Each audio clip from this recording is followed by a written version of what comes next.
नमस्कार, DV news में आपका स्वागत है।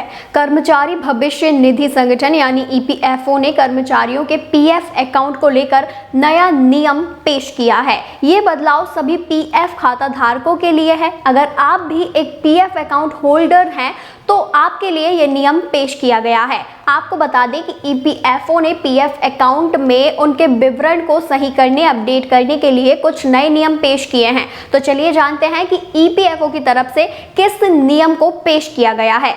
ईपीएफओ ने पर्सनल जानकारी जैसे नाम, डेट ऑफ बर्थ को सही करने के लिए नई मानक संचालन प्रक्रिया एसओपी गाइडलाइन जारी की है, जिसके तहत सदस्यों के प्रोफाइल को अपडेट करने के लिए ईपीएफओ वर्जन 3.0 की मंजूरी दे दी गई है। अब इस नए नियम के बाद यूएएन प्रोफाइल में अपडेट या सुधार के लिए दस्तावेज देने होंगे। साथ ही डिक्लेरेशन देकर आवेदन कर सकते हैं। ईपीएफओ ने अपने गाइडलाइन में कहा है कि अक्सर देखा जाता है कि कई तरह की गलतियां होती है, जिसे सुधारने के लिए लोगों को बड़ी कठिनाइयों का सामना करना पड़ता है। ये परेशानी डेटा अपडेट नहीं होने के कारण होता है। ऐसे में ये गाइडलाइन पेश की गई है।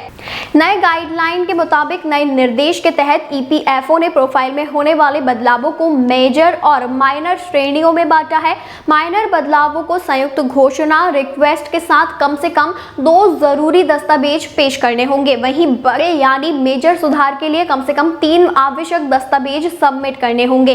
इसमें फील्ड कार्यालयों को सदस्यों की प्रोफाइल को अपडेट करने में ज्यादा सावधानी बरतने को कहा गया है, ताकि किसी भी तरह की गड़बड़ी या धोखाधड़ी ना हो। दूसरी ओर बड़े बदलावों के लिए कम से कम 3 जरूरी दस्तावेज देने होंगे। ये ध्यान रखना जरूरी है कि आधार से जुड़े बदलावों के मामले में आधार कार्ड या एक्टिव मोबाइल नंबर से जुड़ा ई आधार कार्ड सहायक दस्तावेज के तौर पर काफी होगा। बता दें कि ईपीएफओ सदस्यों के पास सदस्य ई सर्विस पोर्टल के माध्यम से सुधार के लिए संयुक्त डिक्लेरेशन पेश करने का विकल्प है। ये ध्यान रखना महत्वपूर्ण है कि सुधार केवल वर्तमान नियोक्ता की ओर से मैनेज किए जा रहे हैं। वहीं ईपीएफ अकाउंट से संबंधित डेटा में ही किए जा सकते हैं। नियोक्ताओं के पास पिछले या अन्य प्रतिष्ठानों के ईपीएफ खातों में कोई भी बदलाव उनके करने का अधिकार नहीं होगा।